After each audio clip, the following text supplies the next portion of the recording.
नमस्कार, मैं हूं आपके साथ बनिस कक्कर। आप देख रहे हैं हलचल इंडिया। आज हम एक ऐसे शहर में मौजूद हैं जो आए दिन सुर्खियां बटोरता रहता है। आए दिन यहां नई नई वारदातें जन्म लेती हैं और अगर हम इसे एक संवेदनशील शहर के नाम से भी बोलें तो आसानी से पता लगाया जा सकता है कि वो शहर है बुलंदशहर। पर पहले के मुकाबले यहाँ क्राइम्स में काफ़ी नियंत्रण किया गया है और अगर अब खबरों में बुलंदशहर आता भी है तो उन वारदातों के हल के साथ और इसके पीछे जिसका अथक परिश्रम और स्ट्रगल्स हैं, आज हम आपको उन्हीं से मिलवाएंगे जो हैं बुलंदशहर के एसएसपी संतोष कुमार सर जी। तो आइए करते हैं उनसे एक खास बातचीत। सो फर्स्ट ऑफ ऑल आपका थैंक यू कि आपने अपना प्रेशियस टाइम हमारे लिए निकाला। हम आपसे सबसे पहले ये सवाल पूछना चाहेंगे कि आप एक ऐसे शहर में पोस्टेड हैं जो आए दिन खबरों में रहता है, तो आपके लिए भी आए दिन नई नई चुनौतियाँ आती होंगी और उसके लिए बहुत ज़्यादा पेशेंस भी चाहिए, तो आप इन सबको कैसे हैंडल करते हैं? कि हम लोग एक लंबा जो सेवा का अनुभव है वो तो साथ में है ही है, साथ ही यूनिवर्सल ह्यूमन नेचर और प्रॉब्लम्स एक जैसी हैं। तो पूरी नौकरी में जहाँ जहाँ भी रहे हैं लगभग समस्याएं कमोबेश एक जैसी रही हैं। हाँ, ये पश्चिमी उत्तर प्रदेश का एक संवेदनशील और काफ़ी बड़ा ज़िला है और लगभग मेरठ जोन के ज़िलों में सबसे बड़े ज़िले के रूप में बुलंदशहर की पहचान है। तो यहाँ की भी अपनी समस्याएं हैं। जैसे जब मैं आया था तो गोकशी एक बहुत बड़ी समस्या थी और सयाना कांड हो चुका था और उसको लेकर के पूरे देश में चर्चा का विषय रहा था। साथ ही महिला अपराधों को लेकर के भी ये जनपद काफ़ी संवेदनशील रहा है। हाईवे पे रेप जैसी घटनाएं भी इस जनपद में होती रही हैं। तो इन तमाम मुद्दों की दृष्टि से ये जिला वास्तव में संवेदनशील है, लेकिन हम लोग भाग्यशाली हैं कि पूरी टीम ने एक यूनिट के रूप में प्रयास किया है और समस्याएं बड़ी सहजता से आसानी से इनका समाधान भी होता रहा है। सर, हमने आपका एक इंटरव्यू सुना था जिसमें आपने कहा था, आपसे एक एनकाउंटर के ऊपर क्वेश्चन पुट अप किया था, तो आपने बहुत ही इंप्रेसिव आंसर दिया था कि एनकाउंटर्स किए नहीं जाते, हो जाते हैं। और वैसे भी आज जब भी कभी एनकाउंटर होता है किसी गैंगस्टर का या वांटेड क्रिमिनल का, तो आम जनता के दिमाग में यही बात रहती है कि एनकाउंटर कर दिया गया है या फिर किसी रूलिंग पार्टी के द्वारा करवा दिया गया है, बट उसके पीछे जो सर्कमस्टेंसेस हालात होते हैं वो अनदेखे हो जाते हैं। तो इसके बारे में आप क्या कहना चाहेंगे? देखिए, मेरा भी मानना है कि वास्तव में इनकाउंटर किया नहीं जाता और किया जाना भी नहीं चाहिए। ये समय और वक्त परिस्थिति के मुताबिक जब सामने वाला अपराधी पुलिस टीम पे फायर करे तो आत्मरक्षार्थ पुलिस को भी ये अधिकार है कि वो प्रतिरोध कर सके और उसी प्रतिरोध के दौरान अगर गोली चलने से किसी अपराधी की मृत्यु होती है जिसे इनकाउंटर कहते हैं और इनकाउंटर का यही मकसद होना भी चाहिए। कानून से भिन्न प्रक्रिया के तहत किसी का भी जीवन लेना विधिसम्मत नहीं है, असंवैधानिक है और हम लोग उसका अनुपालन करते हैं, सुनिश्चित करते हैं कि ऐसा कोई कार्य न करें जिसमें मानवाधिकारों का और जो संविधान प्रदत्त प्रक्रिया है उसका उल्लंघन है। और सर, अभी आपने रिसेंटली एक बहुत ही महत्वपूर्ण केस सॉल्व किया है जो किडनैपिंग को लेकर था। 21 वर्षीय युवक था। सिर्फ मात्र 7 घंटों में आपने उस युवक को सकुशल मुंबई से बरामद करवा लिया था। तो ये सब कैसे होता है? देखिए, एक दिन शाम को 7 बजे के आसपास एक बुजुर्ग व्यक्ति हमारे कार्यालय में ही आए, कैंप कार्यालय में। उन्होंने बताया कि उनका बेटा किसी निजी काम से 3-4 दिन पहले मुंबई गया था। वहाँ से उसी बेटे के मोबाइल फ़ोन से ही कॉल करके और बताया गया को बंधक बना लिया गया है और उसको छोड़ने में फिरौती की रकम मांगी जा रही थी। लगभग 1 लाख रुपए उस बुजुर्ग व्यक्ति ने अपने बच्चे को बचाने के लिए उसके द्वारा दिए गए, अपराधियों द्वारा दिए गए अकाउंट में डाल दिया था। प्रथम दृष्टया मुझे ऐसा लगा कि इसका लड़का लगता है खुद जानबूझ करके घर से पैसा ऐंठने के लिए माँ बाप को बेवकूफ़ बना रहा है। लेकिन इसी बीच मुझे लगा कि हो सकता है इसकी बातों में सत्यता हो, तो मैंने तत्काल अपनी सर्विलांस टीम जो बगल के कमरे में है उसको बुलाया और उस लड़के का मोबाइल फ़ोन दिया और ये कहा कि इस नंबर की CDR और सेल ID निकाली जाए और देखा जाए कि मुंबई में किस स्थान पर किस लोकेशन पे ये नंबर है और फिर वो नंबर किस थाना क्षेत्र में, वो लोकेशन किस थाना क्षेत्र में मुंबई के पड़ता है, उसकी जानकारी गूगल के माध्यम से ली जाए और फिर हम संबंधित थाना प्रभारी से बात करके देखते हैं, इसकी मदद का प्रयास कराते हैं। तो हमारी टीम ने बहुत अच्छा काम किया और लगभग शाम को 7 बजे से लेकर 3 बजे रात तक अनवरत लोग प्रयास करते रहे और उसी क्रम में वो 3 थाना क्षेत्र मिले जहाँ पे फ़ोन एग्जिस्ट कर रहा था। अंतिम थाना क्षेत्र जो था वो नांदेड़ शायद नाम था थाने का। वहाँ के थाना प्रभारी का नंबर फिर गूगल से निकाला गया और उनसे बात की गई, उनको लोकेशन समझाया गया। उन्होंने जाके वहाँ जब छापा मारा तो घायल अवस्था में इस आदमी का बेटा वहाँ मिला। यद्यप बदमाश पुलिस को देख के कूद के भाग गए थे, लेकिन उसकी सकुशल बरामदगी हुई। तो ये सच में बहुत ही सराहनीय काम था। सर, कभी आपके पास कोई ऐसा केस आया है जो आपको लगा हो कि शायद ये मिस्ट्री बन के, एक रहस्य बन के रह जाएगा, या कभी कोई ऐसे केसेस आते हैं तो आपको लगता हो कि शायद सॉल्व नहीं हो पाए?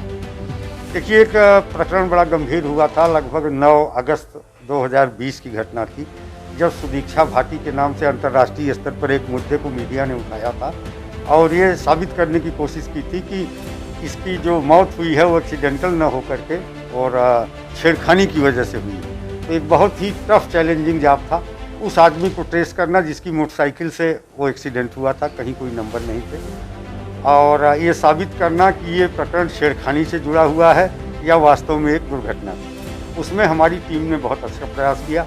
लगभग 16,000 से अधिक बुलेट मोटरसाइकिलों की हमने पूरे जनपद में पहचान की। उनमें जिन मोटरसाइकिलों के पीछे जाट लिखे थे, गांव-गांव टीम भेज करके उनको देखा। लास्ट में हमको सीसीटीवी फुटेज मिले, मोटरसाइकिल सवार मिला, मोटरसाइकिल का पूरा हुलिया उसने बदल दिया था, और लास्ट में हम लोगों ने बहुत ही साइंटिफिकली प्रूव कर दिया कि ये मोटरसाइकिल और जो सुदीक्षा भाटी की गाड़ी जिससे वो चल रही थी, दोनों के बीच में कभी भी 150-200 मीटर से कम की दूरी नहीं रही। हमेशा इससे अधिक दूर रहे तो 200 मीटर की दूरी की छेड़खानी संभव नहीं थी। लास्ट में एक गाड़ी, बुग्गी गाड़ी सामने आती है, उसके पीछे टेम्पो आके रुकता है, टेम्पो के पीछे बुलेट सवार रुका था, उसमें जाकर के गाड़ी का एक्सीडेंट हुआ और सुदीक्षा भाटी की मौत हुई। तो ये एक बहुत ही सनसनीखेज प्रकरण था जिसमें पूरे विश्व की निगाहें थी, अंतर्राष्ट्रीय स्तर पे वो प्रकरण उठ गया था। तो उसको वर्कआउट करने के बाद जिस तरह का मानसिक सुकून और सेटिस्फैक्शन मिला वो अपने आप में बड़ा जी सर, आप बुलंदशहर का फ्यूचर कैसे देखते हैं? आपके अकॉर्डिंग क्या प्लानिंग्स हैं आपकी फ्यूचर बुलंदशहर को लेकर? देखिए, हम सबका हर शहर के लिए मुख्य लक्ष्य यही है कि अपराध और अपराधियों पर पूर्ण नियंत्रण रहे, महिलाएं सुरक्षित रहें, आम आदमी पुलिस के पास जाने में डरे न, उसे ऐसा महसूस हो थाने जाने में कि वो अपने घर में अपने किसी सीनियर के पास या गार्जियन के पास अपनी समस्या को लेके आया हुआ है। तो यद्यपि इसमें लगातार प्रयास की आवश्यकता है, क्योंकि जो हम लोगों का पुलिस के कार्य करने की संस्कृति है, विशेष रूप से अंग्रेज़ों के समय से जिस मकसद के लिए पुलिस की स्थापना हुई थी, तो पुलिस फोर्स के रूप में था और उसको पुलिस सर्विसेज के रूप में चेंज करने की आवश्यकता है। और हम लोग इस प्रयास कर रहे हैं, करते रहते हैं हम लोग कि पुलिस एक सेवा के रूप में लोगों के सामने आए, फोर्स के रूप में। सर, जैसे कोरोना का बहुत चुनौतीपूर्ण टाइम चल रहा है, पहली लहर आई गई, दूसरी लहर आई, अब तीसरी लहर की आने की भी पूरी आशंकाएं हैं। डेल्टा कोविड का बहुत प्रकोप चल रहा है और लोग हैं कि जो मास्क नहीं पहन रहे, अभी सोशल डिस्टेंसिंग का भी पालन नहीं कर रहे, तो इन सब चीज़ों को आप कैसे हैंडल करते हैं? देखिए, ये पुलिस का स्वरूप और चेहरा, चरित्र दोनों इस कोरोना महामारी ने काफ़ी बदल दिया है और लोग अब पुलिस को अलग रूप में अप्रिशिएट भी करने लगे हैं। और लगातार हम लोगों ने कोरोना की शुरुआती लड़ाई में जब भारी संख्या में और बाहर से अन्य राज्यों से लोग पैदल अपने घरों के लिए निकल पड़े थे, तो हज़ारों की संख्या में नेशनल हाईवे पे लोगों की भीड़ आती थी। उनको रोकना, सही स्थान पर ठहराना, उनके लिए भोजन पानी आदि की व्यवस्था कराना, इस काम को जब पुलिस ने शुरू किया तो ये पुलिस के लिए पहली बार एक अलग किस्म का कार्य था और अलग कार्य संस्कृति थी। उसमें काफ़ी सफलता मिली, सेटिस्फैक्शन मिला, लोगों ने काम करने का ढर्रा बदला और सीखा, पब्लिक में भी अच्छा संदेश गया।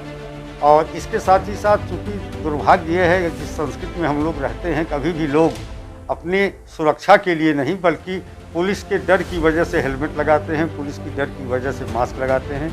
तो ये एक समस्या है, इसमें समाज को सजग होने की ज़रूरत है। हम लोग अनवरत प्रयास करते रहते हैं, काफ़ी संख्या में करोड़ों रुपए के चालान किए गए, जुर्माना किया गया, लेकिन अभी भी ये संस्कृति पैदा नहीं हो पा रही है कि लोग स्वतः अपने विवेक से अपने जीवन को अमूल्य समझते हुए मास्क का इस्तेमाल करें। तो लगातार इसमें प्रयास किए जाने की आवश्यकता है और हम लोग सजग सतर्क हैं, प्रयास कर रहे हैं। पुलिस पूरी तरह से हैबिचुअल हो गई है कोरोना संक्रमण की इस महामारी के दौरान काम करने में, और यही कारण रहा कि पुलिस के बहुत कम लोग संक्रमित हुए। लगातार पब्लिक के बीच में होने के बावजूद हमारे यहाँ केवल 6 लोगों की मृत्यु हुई और वो 6 ऐसे थे जो पहले से ही किसी न किसी गंभीर बीमारी से ग्रसित थे। तो अब पुलिस मानसिक शारीरिक दोनों तरीके से बिल्कुल प्रिपेयर्ड है और किसी भी लहर को से निपटने के लिए हम सजग हैं। सर, जो मेरा नेक्स्ट क्वेश्चन है, वैसे तो ये आमतौर पे एक पुलिस ऑफिसर से नहीं किया जाता, थोड़ा पर्सनल, बट हम आपसे ज़रूर जानना चाहेंगे कि आपकी हॉबीज़ क्या है? मींस एसएसपी संतोष कुमार सिंह, अगर वो थोड़ा उन्हें समय खाली मिले, वैसे तो आप ऑन ड्यूटी ऑफ ड्यूटी ही रहते हैं, बट अगर आपको थोड़ा समय खाली मिले तो उसमें आप अपनी मनपसंद क्या चीज़ करना चाहेंगे? देखिए, बड़ा अद्भुत प्रश्न है। वैसे मैं बहुत शुरुआती दौर में पढ़ने लिखने वाला व्यक्ति था और मैंने नौकरी में आने के पहले बहुत पढ़ा था, बहुत मेहनत की थी। तो अभी भी मुझे जैसे धार्मिक आध्यात्मिक ग्रंथ है, रामचरितमानस है, मोर देन 70% मुझे आज भी याद है और उपनिषदों का मैंने अच्छा अध्ययन किया था। तो वो चीज़ें हैं जो मेरे पास थोड़ा बहुत टाइम अगर बचता है, बहुत समय तो बचता नहीं, तो उस पर एक चिंतन मनन और नए तरीके के विचार आइडियाज़ जो है दिमाग में आते हैं और कई बार वो लोगों को बहुत इम्प्रेस करती है और ये एक अद्भुत है। और नौकरी की सेवा के बाद फिर मैं इसी फील्ड में आगे काम करने का प्रयास करूंगा। अभी मुझे लगता है कि जिस काम के लिए सरकार मुझे पे कर रही है, जिस काम के लिए लोगों के टैक्स का पैसा मेरे पास तक पहुंच रहा है और मेरा जीवन चल रहा है, वो जीवन उन्हीं लोगों के लिए होना चाहिए जिनके पैसों से शरीर पल रहा है। Great sir. सर, आपके लिए कहा जाता है कि आप बहुत ज़्यादा वर्कहॉलिक हैं, मतलब आप अपने काम के रिस्पॉन्सिबिलिटीज़ की तरफ बहुत ज़्यादा ग्रस्त रहते हैं। तो ऐसे में आप पर्सनल एंड प्रोफेशनल लाइफ, और ये भी कहा जाता है कि आप जिस भी सिटी में अब तक पोस्टेड रहे हैं तो वो एक वेल मैनेज सिटी बन जाती है, तो ऐसे में पर्सनल एंड प्रोफेशनल लाइफ को आप कैसे बैलेंस करते हैं? देखिए, जो मेरा अपना मानना है कि व्यक्ति का निजी जीवन उसके सार्वजनिक जीवन को प्रभावित करता है और अगर आपका व्यक्तिगत जीवन और परम वैयक्तिक जीवन दोनों सुखद नहीं है तो आप निश्चित तौर पर समाज में जहाँ भी रहेंगे वो डिस्टर्बेंस पैदा करेंगे, तनाव देंगे, क्योंकि कुंठित व्यक्ति न तो स्वयं सुखी रह सकता है न दूसरों को सुखी कर सकता है। तो इसलिए मेरा मानना है, मैं भाग्यशाली हूँ कि मेरा निजी जीवन बहुत अच्छा है और उसका रिफ्लेक्शन जो है सामाजिक जीवन में भी पड़ता है। तो मैं लोगों से अपील करूँगा कि अगर वो चाहते हैं कि सामाजिक जीवन बेहतर हो, लोगों के बीच में अच्छे भाव जाएँ, तो उन्हें सबसे पहले अपने निजी जीवन पर ध्यान देने की आवश्यकता है और निजी जीवन जितना अच्छा होगा, कुंठा मुक्त होगा, उतनी ही अच्छी वो समाज सेवा और व्यक्ति की सेवा और दायित्वों का निर्वहन कर पाएंगे। सर, एक आखिरी क्वेश्चन, आप आम जनता से क्या अपील करना चाहेंगे? जैसे कोरोना चल रहा है या फिर कुछ और आप अपनी तरफ से कुछ जनता से अपील करना चाहेंगे? निश्चित तौर पर देखिए, हम सभी लोग, ये सारी संस्थाएं आम आदमी के लिए हैं, लेकिन आम आदमी को भी थोड़ा संवेदनशील, सजग, सतर्क रहने की आवश्यकता है, चाहे कोरोना महामारी की दृष्टि से हो, चाहे अपराध नियंत्रण की दृष्टि से हो। क्योंकि देखिए, अपराध करने वाले कहीं किसी दूसरे देश से नहीं आ रहे हैं कि बांग्लादेश से आ रहे हों, पाकिस्तान से आ रहे हों। जो भी अपराधी हैं हमारे आपके परिवार से हैं, जो भी पीड़िताएँ आ रही हैं हमारे आपके परिवार की हैं। तो एक सामाजिक संस्कृति में बदलाव की आवश्यकता है।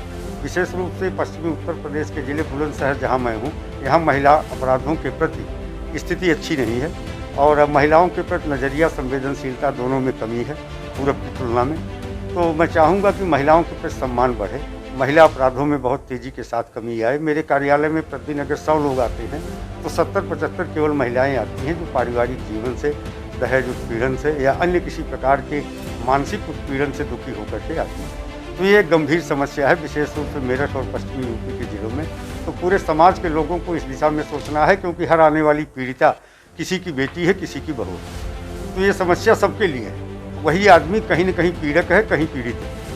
तो लोगों को थोड़ा सा इसमें एक अलग प्रकार के भाव को लाने की आवश्यकता है कि समाज में थोड़ा सा बेहतरी हो, विशेष रूप से महिलाओं को। So thanks a lot for your precious time. अब जैसे कि आप लोगों ने खुद बुलंदशहर एसएसपी संतोष कुमार सिंह जी को सुना कि कैसे एक अगर केस होता है तो उसके पीछे कितनी स्ट्रगल्स रहती हैं, पुलिस ऑफिसर से लेके एक उनकी पूरी पुलिस टीम तक, जो नज़रअंदाज नहीं किया जा सकता। वो दिन और रात हमारे लिए क्रियाशील रहते हैं, तो हमारी भी रिस्पॉन्सिबिलिटी बनती है, हमारी आपकी सबकी रिस्पॉन्सिबिलिटी बनती है कि हम उन लोगों से कोऑपरेट करें, पुलिस के साथ कोऑपरेट करें। और हलचल इंडिया की पूरी टीम आपसे अनुरोध करती है कि कोरोना भी खत्म नहीं हुआ है, आप लोगों को अपनी सुरक्षा खुद ही करनी है। तो अपने घर में सुरक्षित रहिए, स्वस्थ रहिए और देखते रहिए हमारा चैनल हलचल इंडिया।